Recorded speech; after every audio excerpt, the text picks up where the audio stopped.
All right, interesting one here.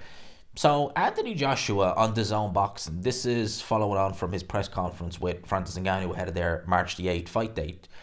He had a say on Tyson Fury because people are making comparisons about Joshua and Fury. That's a fight that is still on many people's lips. People still want to see that fight. Obviously, Fury has Alexander Usyk in front of him. Joshua has Ngannou in front of him. They both have to see how they get on in their respective fights. But I'll quote Anthony Joshua here on the comparisons between him and Tyson Fury. He says, and I quote, "Every opponent me and Fury have in common, I've knocked him out. Every opponent. I've never been in a competition with him anyway in that sense. But if we're talking facts and stats, everyone we fought, I've ended up breaking their face or knocking them out." Those are the words of Anthony Joshua. Now, let's look and see some of the common opponents he has. But before I give my 2 cents, right? With regards to Anthony Joshua and Tyson Fury, all right, I think they're both tremendous fighters. I think they're both tremendously talented in their own ways, and both have had tremendous careers. And they've won fights that personally I didn't think they'd win, as in they've won them legit. And I didn't think Fury would beat Klitschko, nor did I think Joshua would. They both proved me very much wrong in those fights, in those respective fights. They're both tremendously talented, right? But a lot of people really, it's either one or the other with a lot of people. They see me critiquing Fury like I did last year when he was blatantly ducking Usyk, and I think it was right to criticise him. In the end, he agreed to fight Usyk. Fair enough. That doesn't excuse what went on earlier in the year. I would critique him for that. But that's not to take away and say he's a bad fighter in any way. He's definitely not. With Anthony Joshua, there were performances last year that were less than stellar. They were. There's no ifs or buts. There's no, oh, but. No. He didn't look good against Helenius. He didn't look good against Jermaine Franklin. He looked very gun shy, considering the fact in 2022 against Usyk, he had a breakdown in the ring, basically. So there was a lot of things that I was looking at Joshua and saying, oh boy, I'm not liking that. That doesn't mean he's a bad fighter. It's just he needed a lot of work. But with both these guys, it's either you have to praise them regardless, or you're a hater. You can't be in the middle. There's only kind of one way that way or one way that way. There's no in the middle. Whereas me, I'm like, no, I'm not affiliated with either fighter. There's no fighter I'm affiliated with. There's no promoter I'm affiliated with. So I'll say it like I see it. There are some people who say that, oh, I am objective, but Joshua can do no wrong and Fury is the devil, regardless what he does. That's not, no. Fury has to be praised when he deserves praise. When he puts on a tremendous performance, a punch-perfect performance, you have to praise him for it. Same with Joshua.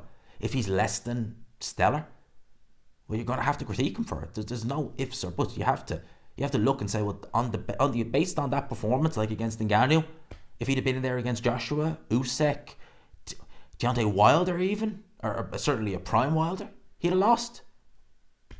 Does that mean I hate the guy? No. I'm just saying it like I see it. In terms of what Joshua is saying there about Tyson Fury and about him beating or smashing in everyone's face who Tyson Fury has respectively fought, let's look and see. He stopped Otto Wallin in 5 rounds. There's no ifs or buts. I don't want to hear from anyone. There's no ifs or buts. That was a much better performance Anthony Joshua gave against Otto Wallin than Tyson Fury. No ifs or buts. He had no trouble whatsoever in that fight. It's going to be interesting to see how Tyson Fury does against Alexander Usyk, even if he loses. Because we'll be able to say, well, if he lost, he still did better than Joshua, or if he beats him. All right? Let's have a look-see down here. So, Vladimir Klitschko was the name that springs to mind. Now, Joshua Klitschko. Tremendous fight. Brilliant fight. Absolutely brilliant. But Joshua was down. And in my opinion, he was losing the fight. I know the scorecards will tell you otherwise, but I thought he was losing the Klitschko fight going into the 11th round. He stops him. Fury won it on points. It was a dull fight. It was not a compelling viewing, to say the least. It wasn't. But Fury never had to pick himself up off the canvas. The only reason it's closer is because Fury got a point deducted. And Vladimir headbutted Fury in that fight. He launched in with his head in, I think, the 11th or the 9th round, one of those rounds. So Klitschko should have had a point deducted himself. Fury did a much better job on Klitschko. Did he stop Klitschko? No. But it's like saying, Joshua stopped Klitschko in 11, that makes him better. Well, does that make Corey Sanders better than all of them? Because he stopped Klitschko in 2 rounds? Corey Sanders went in there and it wasn't even competitive. He blew Klitschko out of there. Wasn't even Klitschko barely able to land a glove on Corey Sanders. Tremendous fighter was Corey Sanders, very good fighter. But that's that. You look at Dylan White, Joshua stopped him in 7, was rocked in that fight. I thought he lost the 3rd round as well. I thought Dylan White was game early on. Fury, punch perfect, didn't put a foot wrong, stopped Dylan White with an uppercut. You're seeing a pattern with Dylan White there, aren't we? An uppercut. Kevin Johnson. Now, Kevin Johnson, he went the distance with Tyson Fury, lost that fight on points. I think that was in 2012. Joshua did a much, much better job, took care of him in 2 rounds.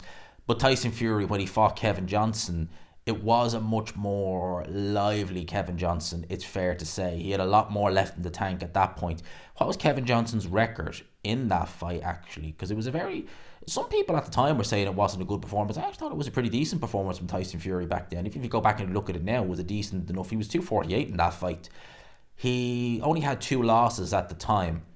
I don't think he had many more losses when he fought Joshua, but essentially he turned into a journeyman at that point. I think Johnson had 6 losses at that point, so he only had 2 against Fury. He had 6 at that time. That was his first stoppage loss. He's gone on to be stopped 3 more times, but Cody stopped him, I think, and that guy Tony Yoka, the Croatian guy Tony Yoka, beat a couple of years ago, stopped him as well on cuts.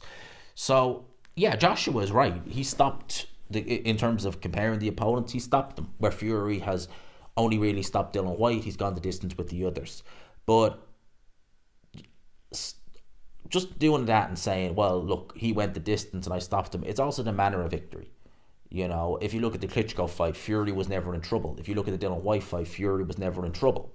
Those respective fights, he was in trouble against Oliver Lane, 100%. But at the end of the day, it is the old cliche, styles make fights.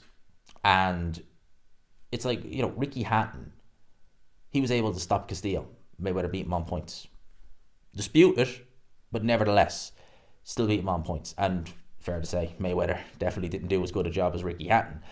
But just because you win a fight on points doesn't mean that, you did better or worse. You could win every single round on points, and your opponent, who you're comparing it to, could, be losing the first 8 rounds. Oh, look at that. I landed a body shot and took him out in 8 rounds. Does that mean he did a better job? Not necessarily. It means that he was able to find a shot to get himself out of trouble where you were never in trouble.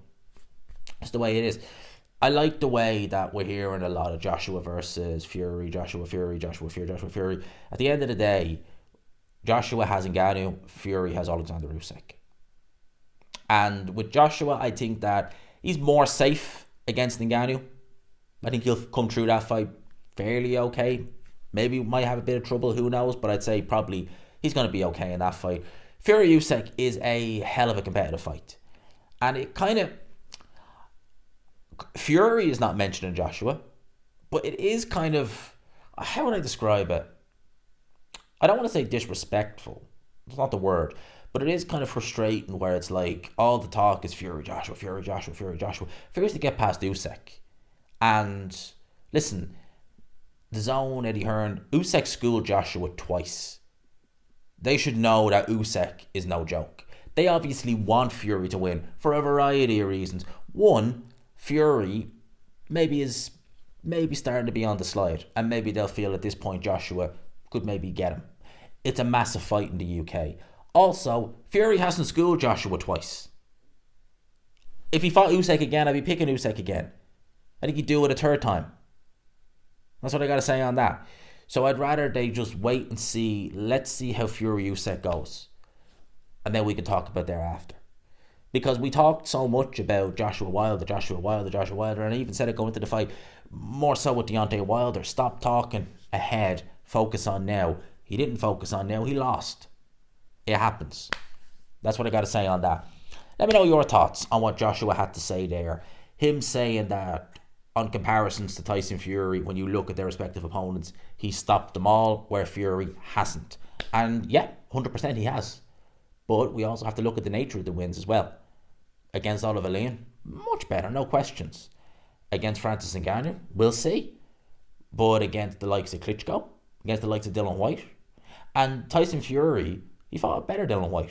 Maybe not a tougher Dylan White. Maybe Dylan White, I certainly don't think his chin was the same when he fought Tyson Fury.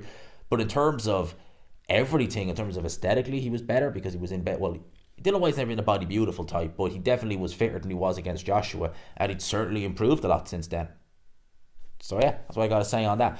Let me know your thoughts. Just with regards to both fighters, I think both fighters are tremendously talented, and a fight between the two of them is a great fight. A great fight. It's a real pick'em fight. I really need to look and say, based upon what I've seen, who would win? I'd need to really have a look, you know. Part of me feels that Fury would still win. Another part of me is thinking if Fury is sliding, Joshua might get him. I think it's a great fight. But we can't overlook their respective opponents. It's certainly not Alexander Usyk. I mean, overlook him at your peril. Seriously, Joshua should know that. That's what I got to say on that. I'll leave it there. Hope you enjoyed it, people. Smash the like button if you could. Subscribe, of course, if you haven't already. For now, I'll leave it with that.